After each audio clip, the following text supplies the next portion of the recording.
I'd like to call this July 13, 2020 regular Board of Education meeting to order. Mr. Anagnostou, would you take the roll? Sure. Mrs. Bissell? Yes. Mrs. Salee? Yes. Mr. Micko? Yes? Mr. Roberts? Here. And Mrs. Hausum? Mrs. Hausum has a prior commitment and will not be with us tonight. Next on our agenda is our Pledge of Allegiance. I pledge allegiance to the flag of the United States of America and to the republic for which it stands, one nation, under God, indivisible, with liberty and justice for all. Next on our agenda is our district goals. We always remind ourselves that we have 3 goals that we base every decision on. That is student achievement, financial prudence, and community engagement. Public comment. I don't see any public comment, and I don't see anybody jumping up in the public. Next is approval of minutes. We have the June 18th and June 25th board meetings. All district video and audio recordings will be permanent part of the minutes, and they are available on the web. Do I have a motion? So moved. Second? Second. Motion by Mr. Roberts, second by Mrs. Bissell. Any discussion? George, would you take the roll? Mr. Roberts? Yes. Mrs. Bissell? Yes. Mrs. Salee? Yes. Mr. Micko? Yes, the motion carries. I now turn it over to Mr. Anagnostou for the treasurer's report. Thank you, Mr. Micko. The first 2 items for your consideration tonight are annual items. Although we're still trying to figure out what school looks like, this will give us the ability to get started when we go back to school, but this is the cafeteria change fund for both food service and for middle school athletics. Right now in the work groups, we're debating whether to go cashless or not, but in the event not, this will give us the ability to have our startup cash for the beginning of the school year. So item A is cafeteria change fund. Be it resolved upon the recommendation of the treasurer that the cafeteria change fund be established in the amounts of $800. These funds are used to establish startup funds for the school cafeterias. Item B, middle school athletic change fund. Be it resolved upon the recommendation of the treasurer that the middle school change fund be established in the amount of $500. These funds are used to establish startup funds for middle school athletic events. Item C, which carries a separate vote. I'll read it, it's quite lengthy, but be it resolved upon the recommendation of the treasurer that a resolution be approved providing for the issue and sale of bonds in a maximum aggregate principal amount of $58,815,000 for the purpose of refunding at a lower interest cost certain of the school district's outstanding school improvement bonds, Series 2013, which were issued for the purpose of constructing, renovating, remodeling, rehabilitating, adding to, furnishing equipment, and otherwise improving buildings and facilities and preparing equipping and otherwise improving real estate and interest therein for school district purposes.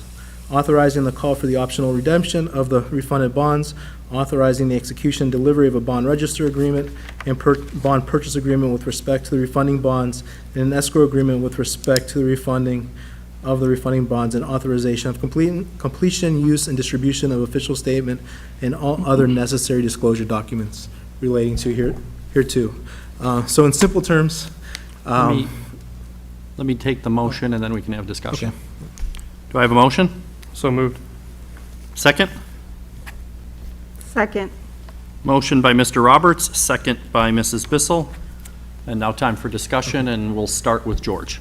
So in simple terms, currently we have, so of the 2013 bond issue, the total was $81 million to build the middle school, renovate the high school, and do other construction projects throughout the district. In 2013, we issued $81 million. Currently, there is $69,235,000 outstanding.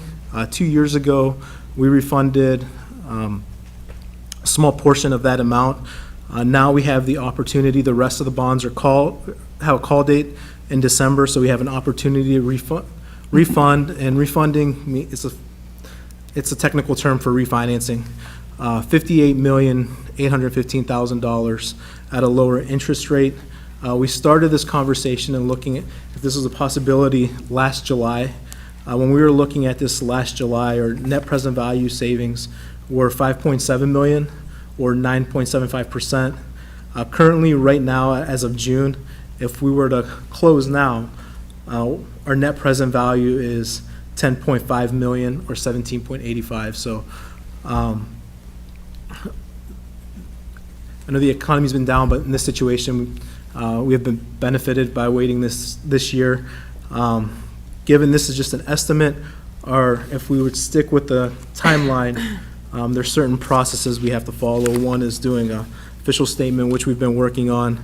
The week of August 4th, we have a ratings meeting with Moody's to reaffirm. Well, one, we were going to try for an increase, but they've already come out and said they're not issuing any increases during this time. And a decrease is unlikely for us, as they just did a reconfirmation. So this is more in-depth call to kind of confirm our current rating.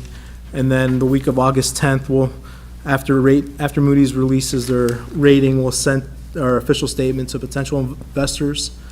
The week of August 17th, we'll go to market and set the interest rate where investors will be looking to invest in these bonds.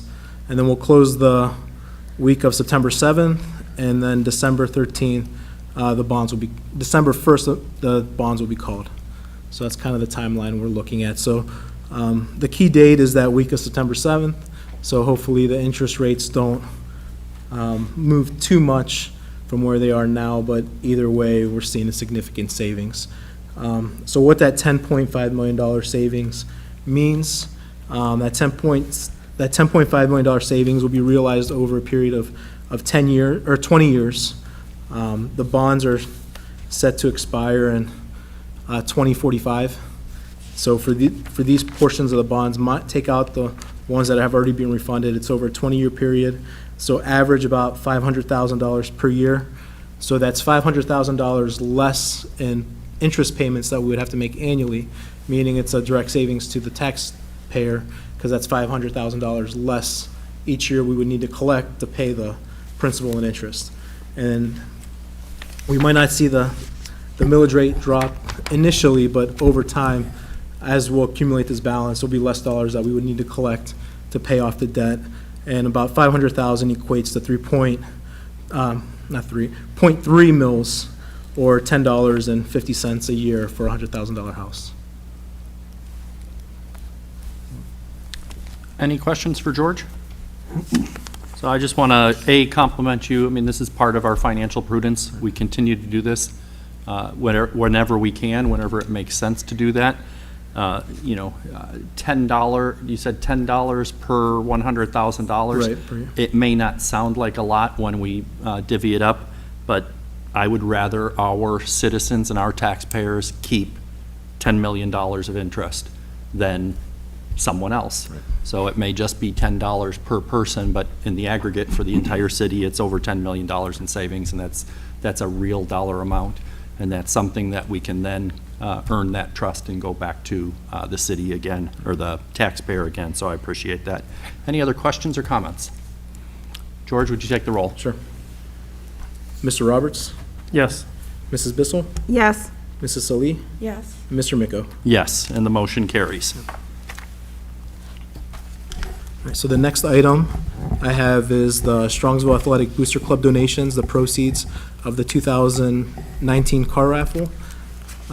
Be it resolved upon the recommendation of the treasurer that the donation in the amount of $22,056 be accepted from the Strongsville Athletic Booster Club from the proceeds of the 2019 car raffle. Do I have a motion? So moved. Second? Second. Motion by Mr. Roberts, second by Mrs. Buckner Salee. Any discussion? The one thing I wanted to add, the $22,056, that's 50% of the total proceeds. In total, it was doubled, less any expenses that they might have had. The other half goes to the athletic programs that participated in the raffle, which the money's kept at the Booster Club for those sports teams. And then this half goes to our turf fund, which is part of the 5-year agreement.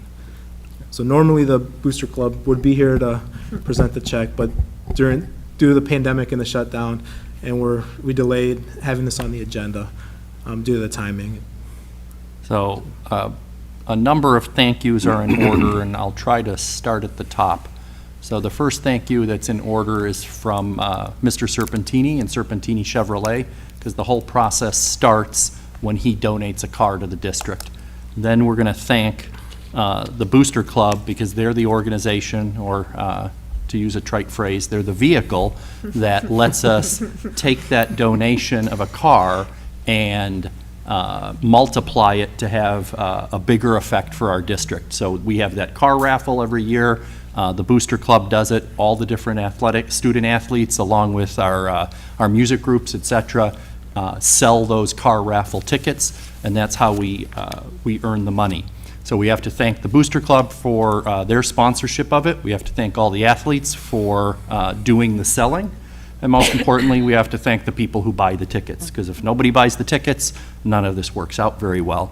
But it's important to note that the district is receiving $22,056 that we are putting to the turf fund, so that that turf remains taken care of and doesn't become a liability.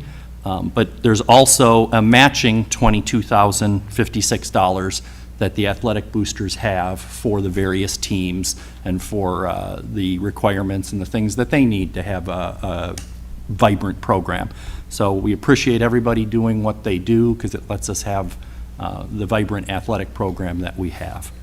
Any other comments or discussion? Hearing none, would you take the roll? Mr. Roberts? Yes. Mrs. Salee? Yes. Mr. Miko? Yes, Mrs. Bissell? Yes. motion carries.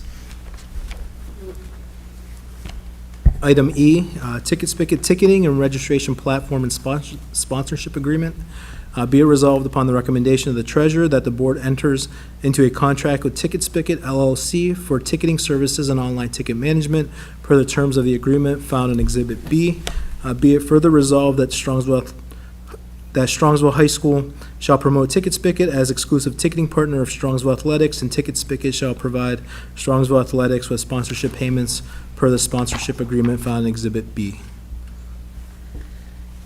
Just further discussion that I wanted to add for this item. So last year was our first year that we went with online tickets.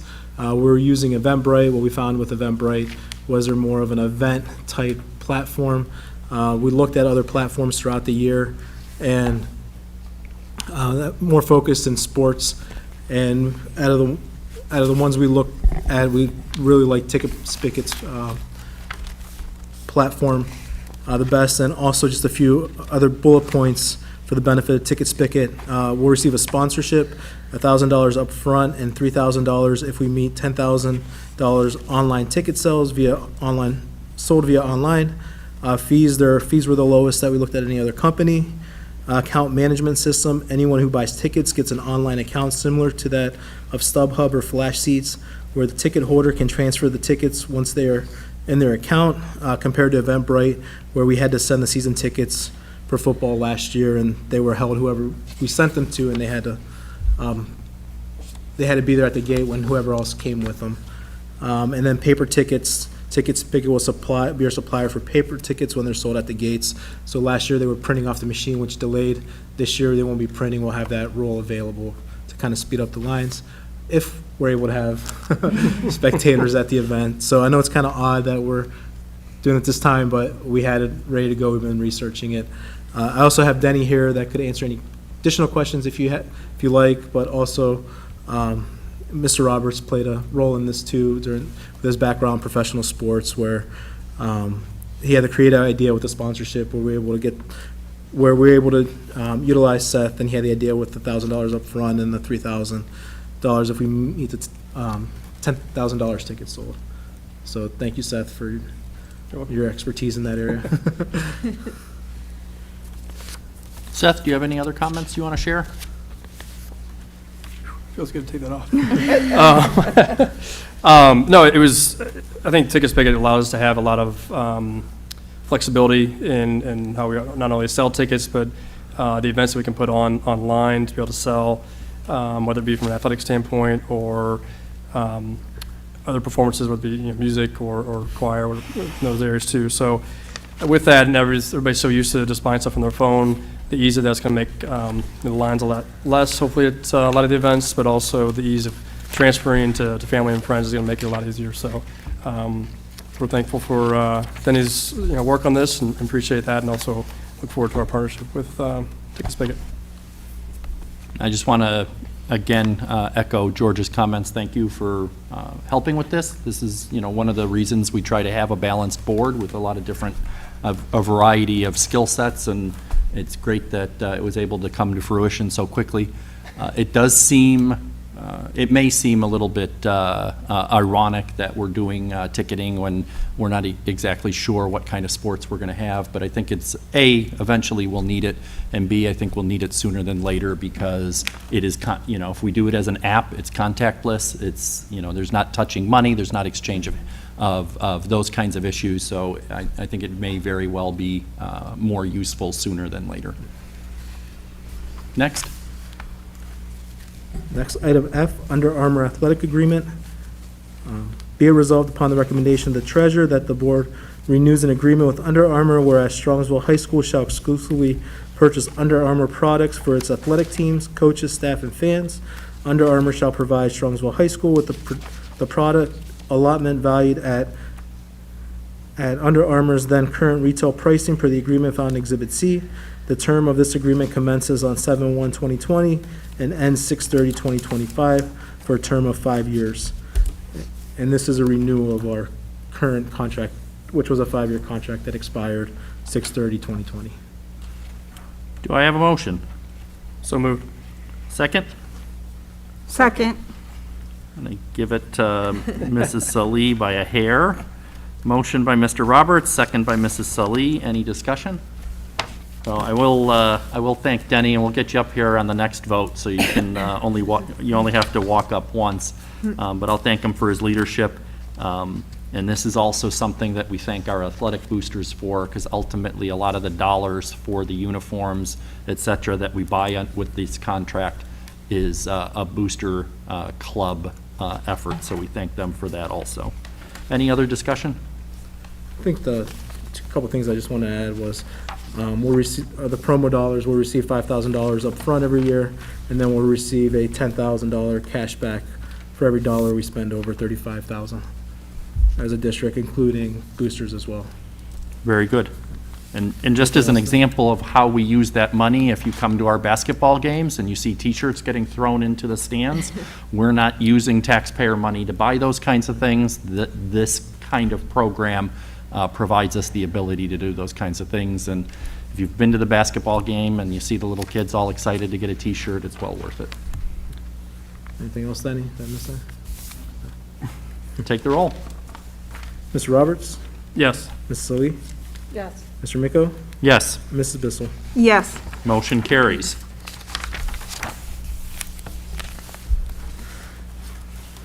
Item G, BSN Sports Corporate Sponsorship Program. Be it resolved upon the recommendation of the treasurer that the board renews an agreement with BSN Corporate Sponsorship Program for the purchase and supply of Under Armour apparel and footwear along with any and all other equipment and apparel offered for sale by BSN for use by Strongsville High School and its athletic programs per the agreement found in Exhibit D. The term of this agreement commences 7/1/2020 and ends 6/30/2025. And just like the Under Armour, this is a renewal of the current agreement that expired. Do I have a motion? So moved. Second? Second. Motion by Mr. Roberts, second by Mrs. Bissell. Any discussion? Denny, why don't we get you up here and you can help us understand why there are two contracts for what seems like the same thing. Sure. So, first of all, thank you very much for letting me speak on this. So with the BSN, that is our primary vendor who we use for all of our sporting good needs, whether that be uniforms, goals for soccer, basketball nets, soccer nets, whatever the case may be. Then BSN works hand in hand with Under Armour, Nike, and those different vendors in a all-school partnership deal, basically meaning that if we sign on with Under Armour or Nike or a big brand retailer, not only are we getting rebates from them, but we're also getting rebates from BSN. So we're getting double the rebates just for using BSN, as well as, you know, like an Under Armour type. So we get BSN rewards, which can be used for anything, you know, equipment needs, T-shirts, you know, basketballs, you know, whatever the case may be. And then the Under Armour is strictly just for apparel. So sweatshirts for the teams travel. You know, I know last year we used the Under Armour stuff for golf, polos for our golf team, for our tennis team. We use T-shirts or, you know, promo dollars for their uniforms. And then also, I mean, we get bombarded just, you know, with basket raffle items to donate. So this allows us to use some of those rewards to get Strongsville gear to, you know, our middle school programs for any financial, you know, fundraisers they may have. And then also BSN's been a huge partner with the Athletic Boosters as far as being a sponsor at their Night at the Races, the golf outing. So really, we're getting double rewards for the price of one. So that's how I look at it. Any questions for Denny? Take the roll. Yes. Mrs. Bissell? Yes. Mrs. Soe? Yes. Mr. Miko? Yes, and the motion carries. I'll just take the opportunity to thank Denny for his leadership. We're in the middle of dealing with COVID-19 and trying to start sports at the same time, which we have to do a balancing act of safety and hopefully allowing our student athletes to have those opportunities. So thank you for your leadership and keep us safe and moving forward. Next on our agenda is our Assistant Superintendent's Report. Yes. Mrs. Pelko. Thank you, Mr. Miko. So I did want to give an update into some funds that we've received from the state. I think it's a good time to give it. We're so focused on getting back to school and how that's going to look, and you know, some of those conversations are challenging. There's a lot more questions sometimes than answers. So kind of wanted to give a positive tonight. And something that obviously, I think if you know me, I'm very passionate about mental health and social emotional learning within our district. A lot of things that I do and work with the counselors and the team that we have here in the district. They do a phenomenal job. I don't want to discredit their work in any way, but I'm very excited and thrilled to announce that we're going to be adding some staff to our already exceptional staff, just to continue to support the overall health of all of our children. And so these funds come from the state of Ohio and the governor's budget, and he's been budgeting some funds towards districts to support the strategic plan that the state superintendent has rolled out, which supports the whole child. And so there's two different types of funds. The first one that we received was the prevention funds, and actually we don't actually get the money here, but it's allocated to our district for use. And what it is, it's an allotment given to us from Governor DeWine's budget, and what we do is we partner with the Cuyahoga County Alcohol, Drug, and Mental Health Board, or Adams Board, if you've ever heard of them. And so Andy Trujillo, our Director of Student Services, has done a great job in not only filling out our self-assessment of where we are and what's needed, but he also secured partnered with another community partnership I'll share here in a second, and secured a social worker with those funds. And so we have just enough for that position in our district next year.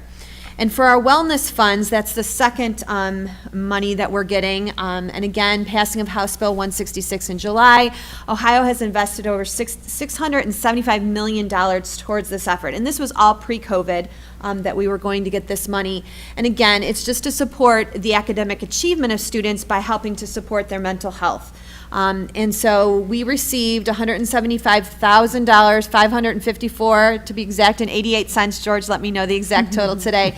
And are slated to again receive $256,000 for next year. And these funds, correct me if I'm wrong, George, can carry over year to year if we don't use them.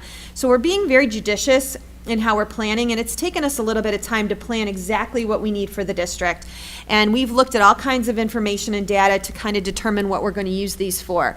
And so what we have slated is through the Prevention Funds Partnership, we have partnered with Cleveland Christian Home, who has allocated one of their social workers, Miss Celia Joyce, and her role will be really prevention. And so although I've said we've done a great job as a district being preventative and trying to teach some of the skills and things that we want around, mental health. For example, at the elementary, we talk about, is this a big problem or a little problem? We talk about goal setting, and we try to help our students through classroom lessons, and that's the role of our counselors there.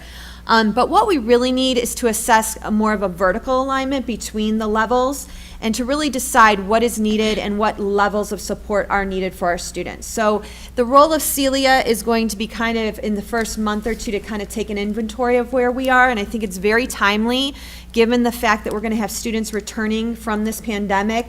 And, it makes me very nervous to hear stories that they may come back with depending on their situations that they've dealt with. Anywhere from just being alone and not being with their friends to anything a little bit more serious. And so I think it's very important that we have these people in place to help us with navigating those waters. And then through the Wellness Funds Partnership, we've partnered with our Educational Service Center. So all of these funds require a partnership with an outside agency, so that's why you see the partnerships there. And through that, we've hired Miss Kristen Shores, who's going to be a social worker. Both social workers will be housed at the high school, although both are for the district. So Kristen will be working more in depth with families, those families that may need some wraparound services or some more ongoing assistance. And so she'll work directly with our counselors and our psychologists to kind of help identify who needs the help. And again, it's a way to support our families and get them connected with outside services and agencies that we have within our community. And then we also have hired Mr. Samuel Lawrence, or for your approval this evening, Mr. Samuel Lawrence is on the agenda as a school counselor. So one of our goals of our 2020 plan was to really audit staff and see where we are. So when we looked at those staffing levels, we really decided that at the elementary level, there was more support needed, and thought, it really makes sense. At that foundational level, if we can provide more foundational skills for our students and help them gain those as they start, they'll have a better start as they move through adolescence and through the middle school and the high school. So Samuel Lawrence will be added to our elementary counseling staff. I believe we finalized the assignments, so he will be housed at Kinsner Elementary. And this is going to allow most of our elementary schools to have at least 5 to 4 days of constant counselor present in the building, where we didn't have that before. So I think it's going to be a great support for our kids. And then we also have partnered with Nancy Lowry and Associates. This has been an ongoing partnership that we've had for a few years now. She is a local psychologist. Her business is local in Strongsville. She sees many of our students already. But what this has allowed is to bring therapists into school so that students can get counseling during the school day, because it's difficult to get appointments and people are busy with their schedules. And so when kids can get the help they need directly during the school day, that helps. But what we've done with the wellness money is we found that there are students that don't have insurance. So the way it works is they bill the insurance. We don't pay anything for Nancy Lowry, never have. They bill students through their insurance, but what we found is there are students and families that don't have insurance. And so we weren't able to cover those students. And so through these wellness dollars, and we've already started this year, families that aren't covered, we worked out what that would cost, and the wellness dollars are supporting them. It is also supporting, we had slated some professional development to happen. That didn't happen due to the pandemic, but to have those therapists provide some additional, parent sessions and nights. So we'll be looking to do that next year. So just again, wanted to give you an update on how we are acquiring extra staff. And again, I think it's just so important to have it now, especially now, because I think we're going to see a rise in kids that may just want to talk to somebody and get through whatever it is they're feeling. So, any questions about that? Okay. Would you like me to continue with the report, Mr. Micah? Please do. Okay, under A1, I have the resolution to rescind prohibition of use of district premises. Be it resolved upon the recommendation of the superintendent that the Board of Education rescinds previous board action for prohibition of use of district premises taken at the April 5th, 2018 regular board meeting work session, item 6.A.1. Do I have a motion? So moved. Second? Second. Motion by Mr. Roberts, second by Mrs. Salee. Any discussion? So I will share that, we had a previous action, like the motion says on April 5th, to protect the interests of our district. This is part and parcel with that protection, and we have assurances from the people involved, along with Mr. Breckner, that we can have a good relationship moving forward. So there's no reason I can't support that. Hearing no other discussion, take the roll. Mr. Roberts? Yes. Mrs. Silly? Yes. Mr. Miko? Yes, Mrs. Bissell? Yes. and the motion carries. You may continue. Thank you. Under A2, we have contingency calendar. Be it resolved upon the recommendation of the superintendent that in compliance with the Ohio Revised Code, Section 3317.01B, the following dates be approved as contingency in the event that days must be made up as a result of weather or other calamity. And these dates are as follows: June 1st, June 2nd, June 3rd, June 4th, and June 7th, all of 2021. Continuing with the report, under business services, we have a recommendation for a vendor-managed supply program. Be it resolved upon the recommendation of the superintendent that the Board of Education enters into agreement between Strongsville City Schools and ALCO for the vendor-managed supply program for one fiscal year in the amount of $41,000 as stated in the exhibit. Funding to be from the general fund supplies materials for custodial, and this does require a vote. Do I have a motion? So moved. Second? Second. Motion by Mr. Roberts, second by Mrs. Bissell. Any discussion? So this is the second year we've done that. It had worked really well the first time, and it means we don't have to worry about individual ordering of everything from cleanser to cleaning solution for the floors, et cetera. And I have a distinct feeling we'll be ordering a lot more than we usually do this year. Would you take the roll? Mr. Roberts? Yes. Mrs. Bissell? Yes. Mrs. Silly? Yes. Mr. Miko? Yes, and the motion carries. Under B2, for your consideration, we have the following gifts. The district received an anonymous gift of $17 to be applied to the account of a student in need. K. William Burdick, through KWIB LLC, made the following donations of COVID-19 supplies on behalf of the Strongsville Instrumental Music Boosters, otherwise known as SIM. Strongsville High School received 12 infrared thermometers valued at $120 per unit for a total donation of $1,440. Strongsville High School Music Department received 6 infrared thermometers for marching band and orchestra, 1 case ear loop masks for music students, and 4 cases of exam gloves to be dispersed between the high school and middle school. The total value of these donations is $2,440. And I just want to say thank you on behalf of the board and the district, but that's another example of the great things that happen in Strongsville. We all know we have to be prepared for the pandemic, and I'm not surprised that the instrumental music boosters are getting ahead of the game as quickly as possible. Yeah, we certainly appreciate their consideration in this donation. Continuing under curriculum this evening, Ms. under Falco? C1. We have the addendum for business services. Yes, I do. Thank you, George. So one other item under business services, under B3, purchase of an electrostatic sprayers. This will directly be purchased through monies through our CARES fund and the general fund.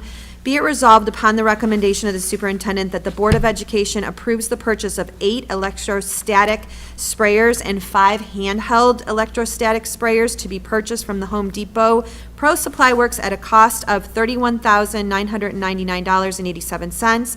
The sprayers will be used to disinfect and sanitize the buildings and vehicles within the district. Funding to be $31,485.80 from the CARES Act and $514.07 from the general fund. And, I spoke with Mr. Bruckner, just to give a little bit of information here, that we already have some in the district. I think we already have 3. And so this will give us now 11, and 2 will be at the high school, 2 at the middle school. All the elementaries will have one, and then I think 1 for here. And again, what this does is it just sprays surfaces to disinfect them. It's not actually cleaning them, but it's disinfecting anything that would fall. And then the handheld ones would be used for transportation. Do I have a motion? So moved. Second? Second. Motion by Mr. Roberts, second by Mrs. Salee. Any discussion? So I did go online because I wanted to see the machines, and these are atomizers, but they're industrial level atomizers. And again, we are preparing to make sure that we can responsibly restart education. And this will be the kind of thing that we can use on a nightly basis and be able to efficiently disinfect or protect all our surfaces with our custodial staff. So thanks to Steve for getting a jump on this. Any other discussion? Take the roll. Mr. Roberts? Yes. Mrs. Salee? Yes. Mr. Miko? Yes. Mrs. Bissell? Yes. Okay, now moving under curriculum, under C. Under C1, we have the clinical education agreement. Be it resolved upon the recommendation of the superintendent that the clinical education agreement between the University of Akron and Strongsville City School District be approved as presented, and that is found in Exhibit F. Under C2, a school counseling internship, be it resolved upon the recommendation of the superintendent that the following student shall be placed for the purpose of a school counseling internship. Madison, I think it's Jebaksic, we'll go with that, will be placed at Strongsville Middle School, assigned to Heather Koblentz from August 24th through December 11th. And then at Strongsville High School, assigned to Megan Sizlowski from January 11th to May 2nd. And she is a student at Akron University. Under C3, student teacher placement, be it resolved upon the recommendation of the superintendent that the following student teacher shall be placed. Brian Tyson will be placed at Strongsville High School and Strongsville Middle School, assigned to Brian King from August 24th through December 10th, and he is a student at the Akron University. Continuing under student services this evening, under D1, Solutions Behavioral Consulting, be it resolved upon the recommendation of the superintendent that the Board of Education enters into agreement with Solutions Behavioral Consulting, for the 2021 school year to provide consultation for students and consultation and training for staff in the area of behavioral intervention services as shown in the exhibit, and that is Exhibit G. Continuing under D2, Educational Service Center of Northeast Ohio, be it resolved upon the recommendation of the superintendent that the Board of Education enters into agreement with the Educational Service Center of Northeast Ohio to implement positive education program services for the 2021 school year as shown in the exhibit, that is Exhibit H. Continuing D3, Educational Service Center of Northeast Ohio, be it resolved upon the recommendation of the superintendent that the Strongsville Board of Education enters into a contract with the Educational Service Center of Northeast Ohio for admission of students for visual, audiology, and/or hearing impaired services for the 2021 school year as shown in Exhibit I.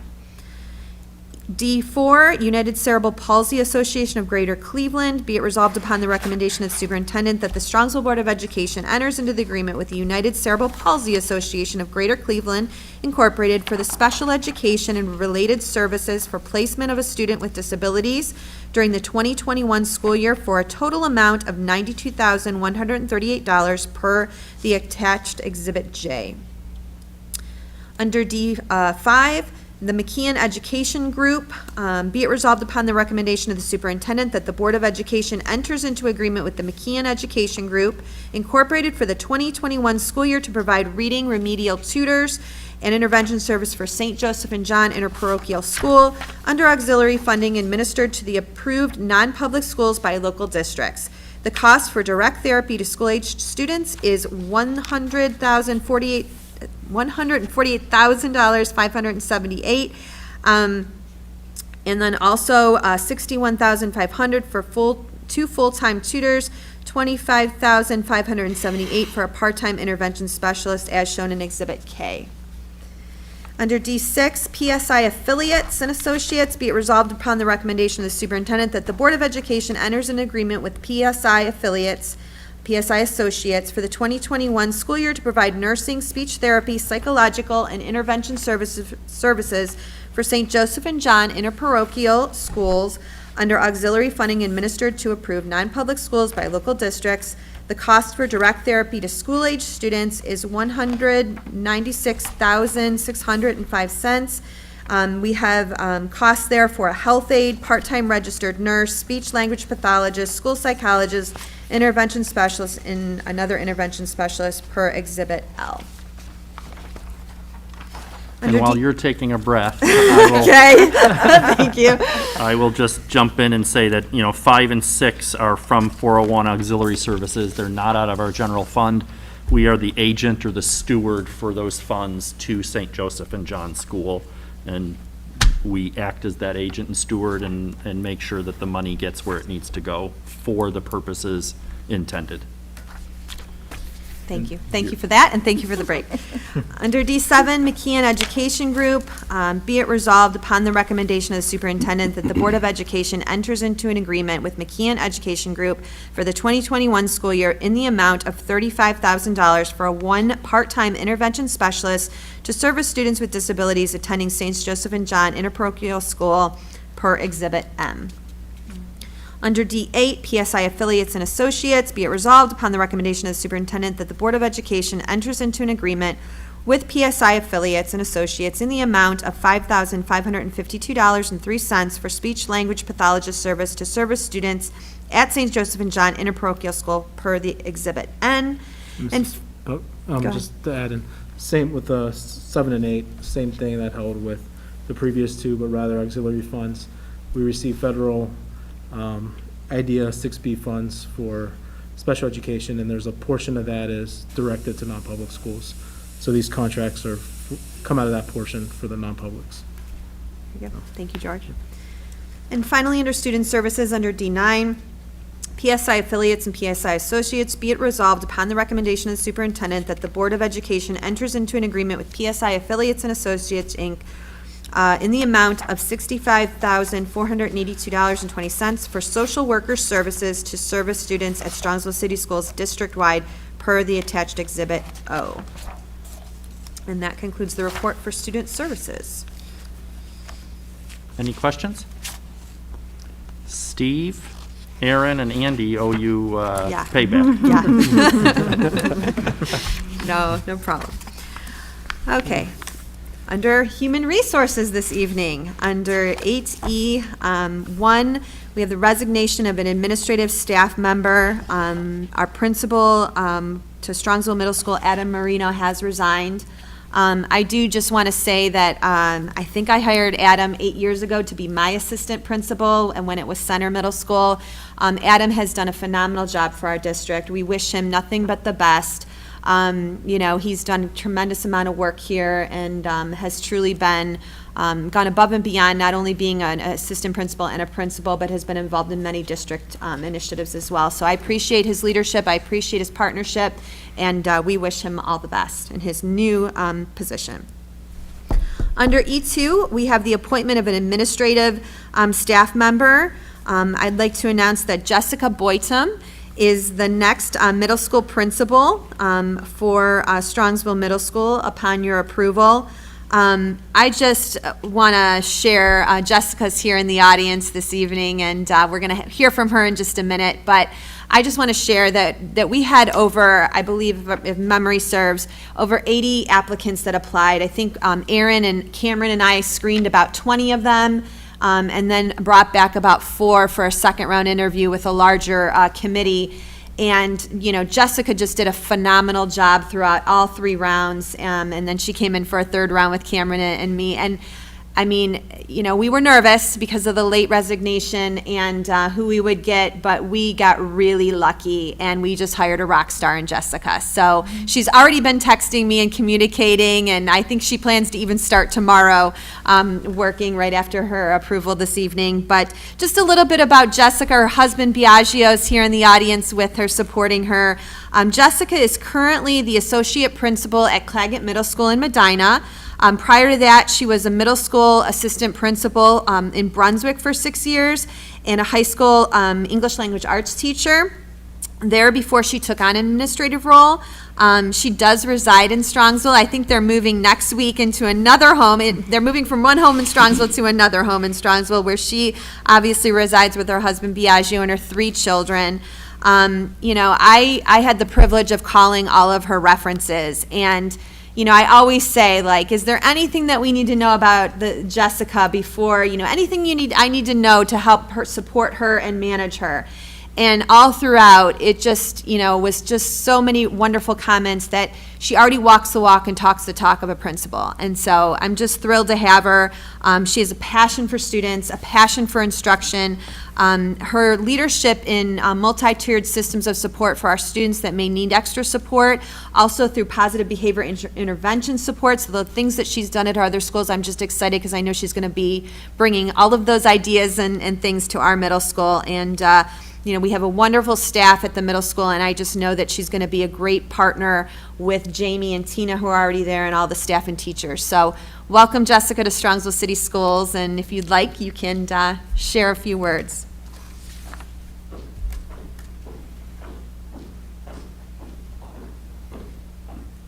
Good evening. I want to thank Dr. Ryba and Mrs. Pelko and the Strongsville staff and all of you and the board for considering me for this position. I'm extremely excited to work in Strongsville, and for this position, I'm excited for the opportunity and grateful for the experiences that it's already brought and going to bring to me and my family. And I'm eager for the school year to start and to work with the staff and the community in this capacity. And again, thank you very much for having me tonight and to having me aboard. So thank you so much.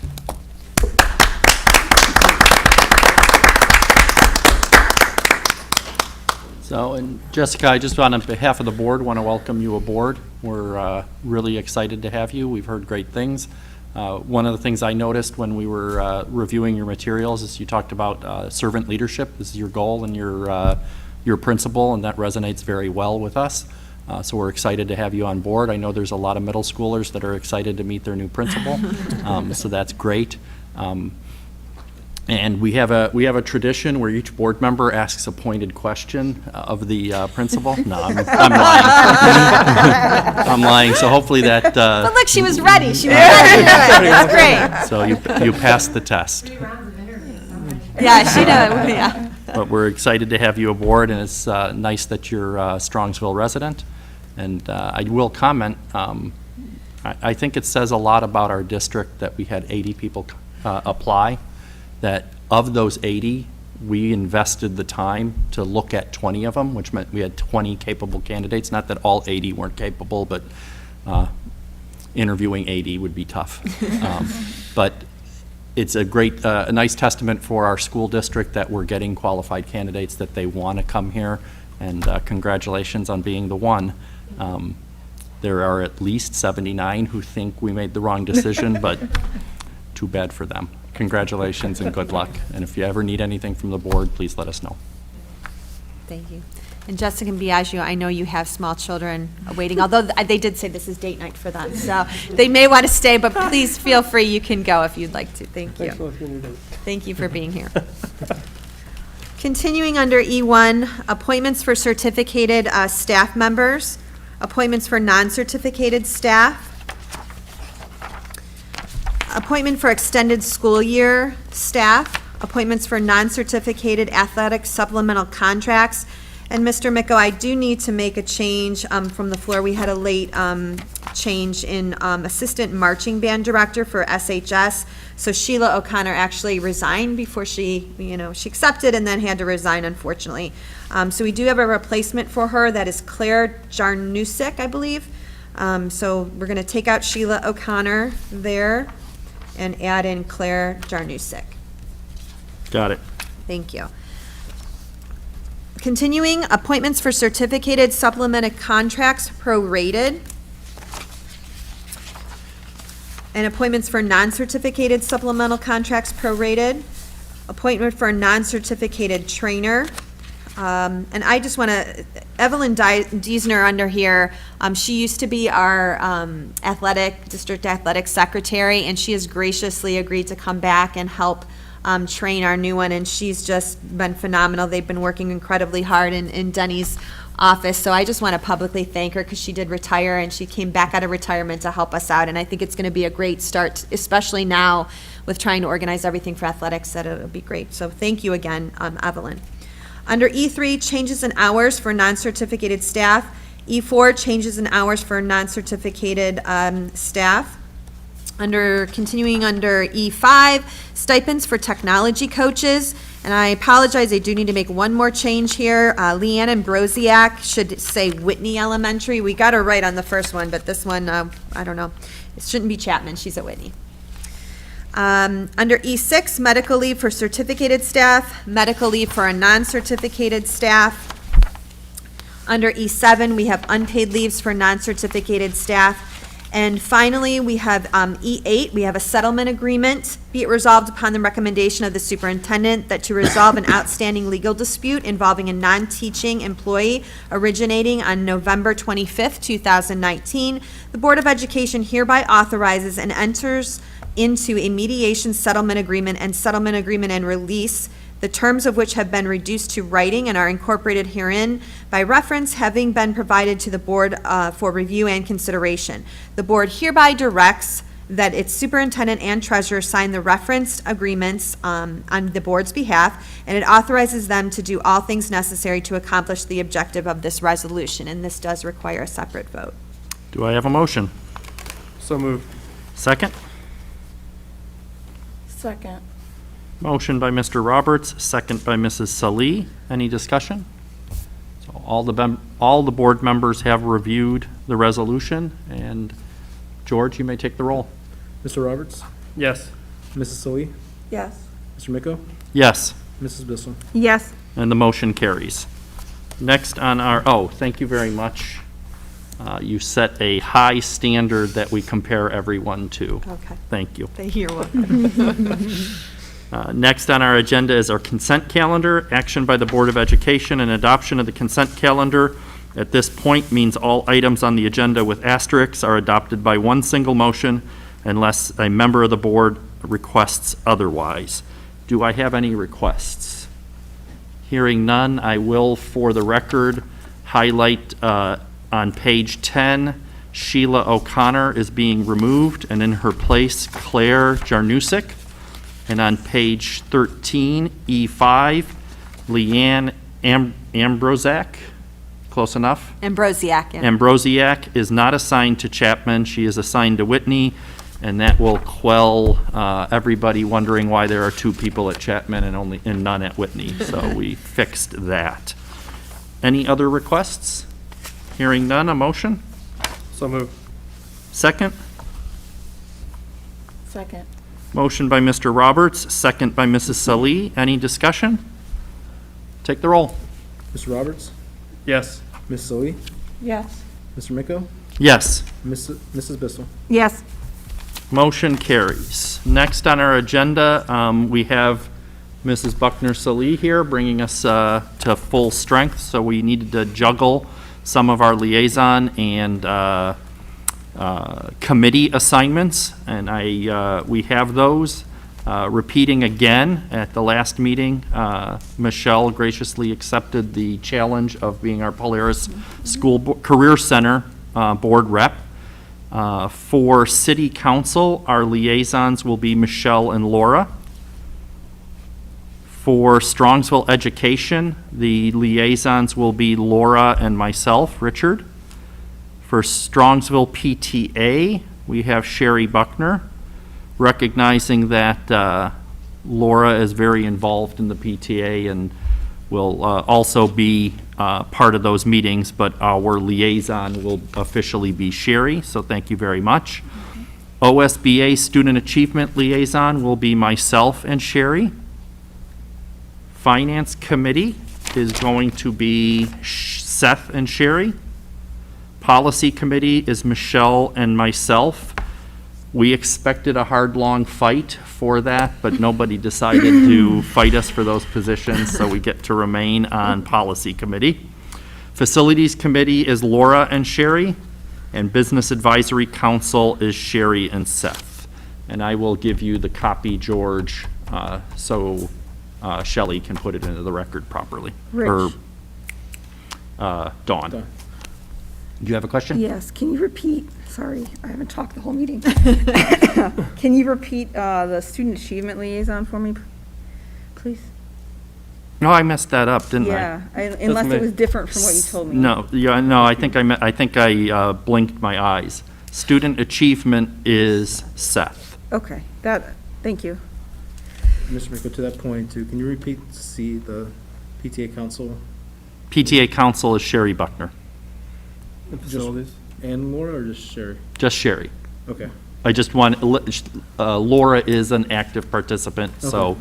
she will continue to be an active participant, but the liaison is Sherry. Facilities is Sherry. Facilities. Facilities is Laura and Sherry. So Sherry's on finance, facilities, and business advisory. Do I have that right? Sherry. Yes.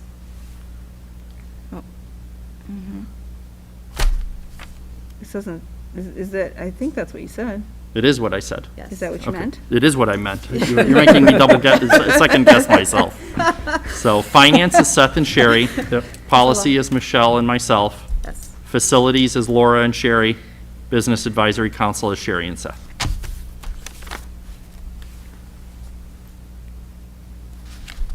Do I have a motion? Are you sure? Second? Who's on first? Yes, second. What am I supposed to do? I got- Motion by Mr. Roberts, second by Mrs. Bissell. Any discussion? Please say no.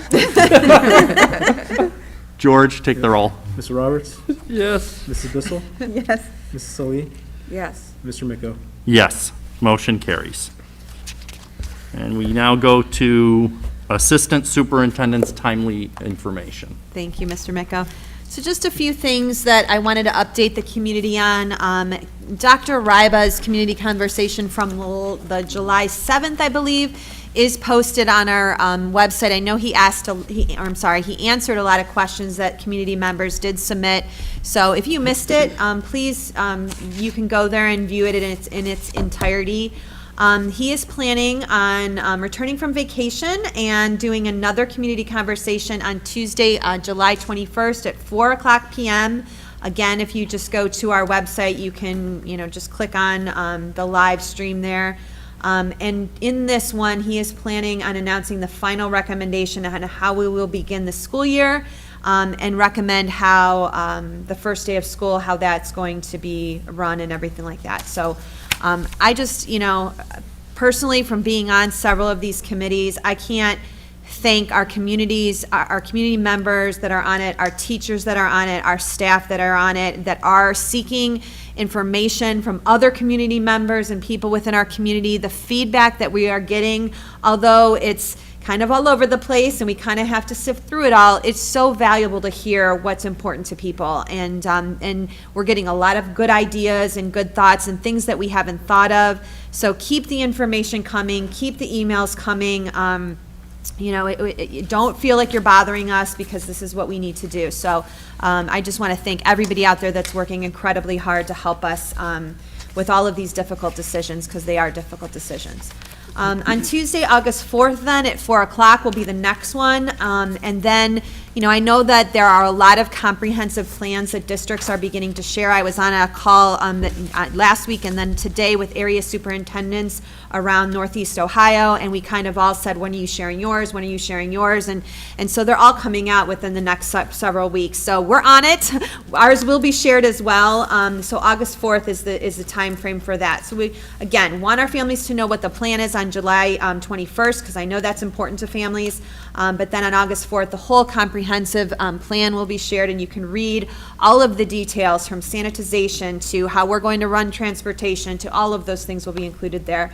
And so again, they're streamed live on SCS TV, found under technology of the district's website, and all of the other past ones are there as well. So I just wanted to please tune in, and if you can't, they'll always be there for you to watch.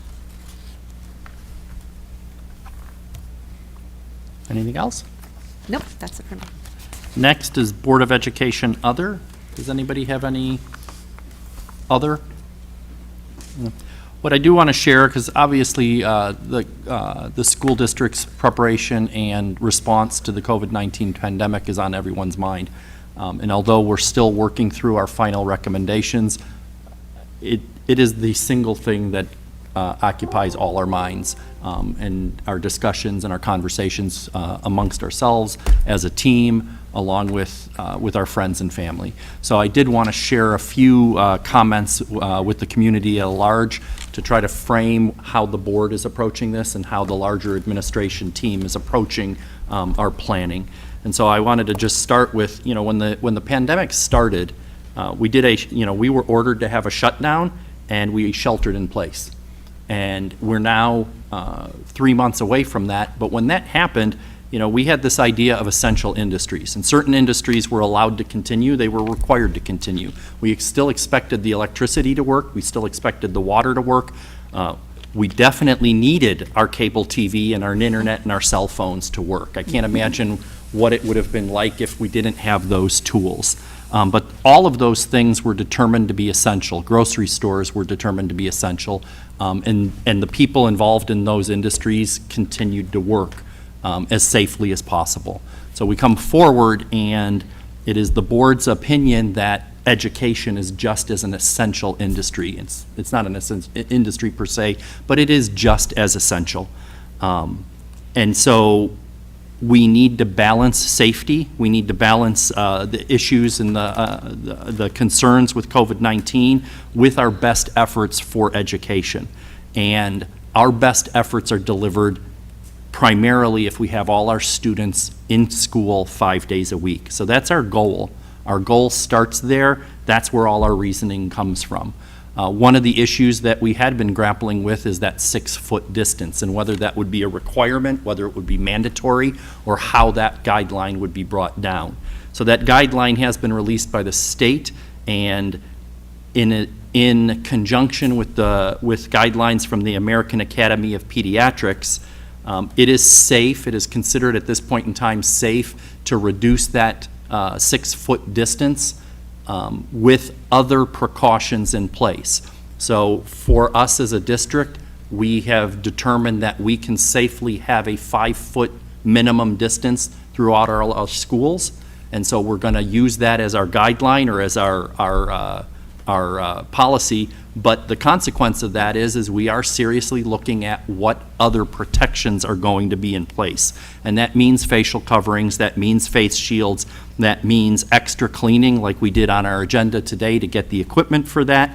That means asking our parents to do temperature checks before their students come to school, to do an assessment of other symptoms so that we work together as a team to prevent infection as much as possible. Why are we doing all of that? Part of it is because we want our students to be safe. Part of it is to have a strategy so that if and when someone has an infection, we have a response to it. We're not going to be able to make those decisions in a vacuum. We will have to go to the Cuyahoga County Board of Health and explain what happened, and they're going to ask, well, what are your plans? What have you done? And if we would say, well, we've thrown caution to the wind, they're going to say, well, we're going to shut you all down. If we say we have all of these plans that we're working on, that our work groups have been working on, they'll be able to say, well, what is a reasonable response, whether it be one student in quarantine, whether it be one adult in quarantine, whether it be a small group.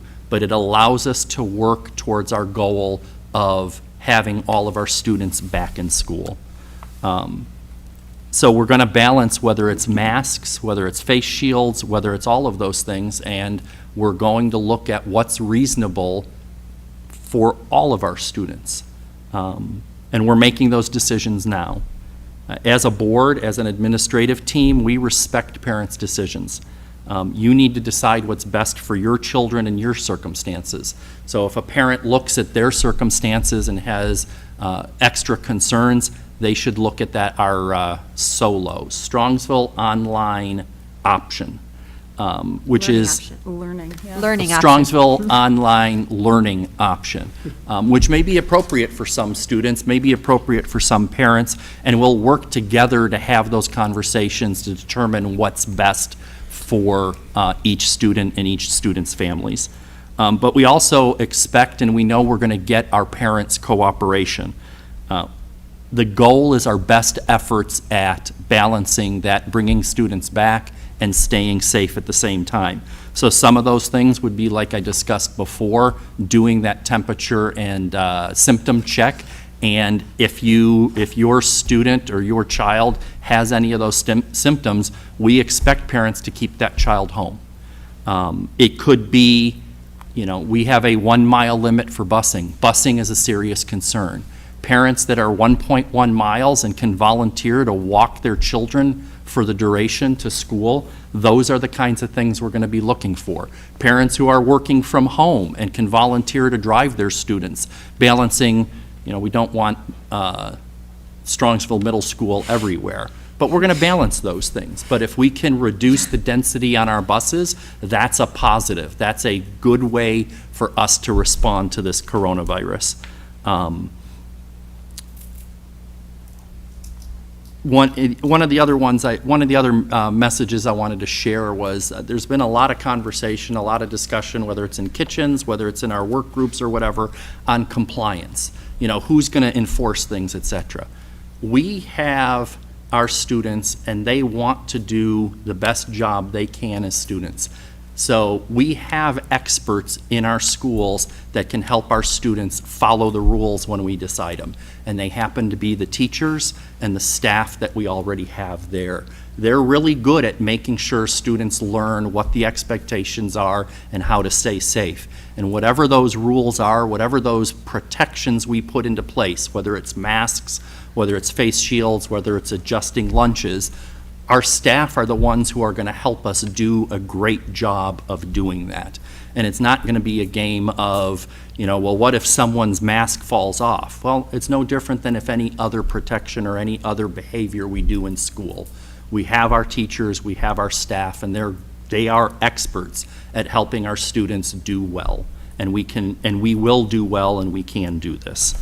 And, the last message I want to share is we're all watching the news. We're all watching what's happening in the county, what's happening in the state, what's happening in the country, and we all have those concerns. We're learning that our actions have consequences, and our actions that we take for ourselves, if we're cavalier about things, are going to have disastrous consequences for everyone. So this is a chance where the community, the parents, the students are all going to be expected to work together. We can do this, we can do it safely, and we can do this for our children, and we will pivot. Right now our goal is to have all our students back in school, but we've already announced, and our work groups are working through all those different plans, that if we have to do blended, we can do blended. If we have to do remote learning 2.0, we can do it and do it better than we did when it was the shock treatment for the last part of the year. But I did want to share that with the community so you know where the board's thinking is and how we approach this. Our goal is to balance protecting our students' health and safety with protecting their education. And we know those are fighting each other right now, and we're going to make those best decisions we can. And we know we'll have our parents and our community supporting us on that at the same time. With that said, I think I've spoken enough. Does anyone else have anything they want to reinforce? Okay, hearing none. Meeting notification. A regular Board of Education meeting work session will be held Thursday, August 6th at 7 p.m. in this room. And then our next regular Board of Education will be August 20th, 7 p.m. in this room. I recommend everybody watch, was it July 21st at 4 p.m.? Mm-hmm. July 21st, that will be our first pass at giving out information on what the school year is going to look like. We also, as a board, will be working on policy, and we'll be doing that as a committee of the whole to frame the rules of the road, so to speak. But we look forward to working through these issues, and we look forward to the work groups and the parents and everybody working together to be able to do this safely. We do have need for executive session on the topic of... To consider the discipline of a public employee or official. Do I have a motion? So moved. Second? Second. Motion by Mr. Roberts, second by Mrs. Bissell. Any discussion? Hearing none, take the roll. Mr. Roberts? Yes. Mrs. Bissell? Yes. Mrs. Solis? Yes. And Mr. Miko? Yes. And we will enter into executive session at 8:14. We have no expectation for further business, so thank you very much, and have a good evening.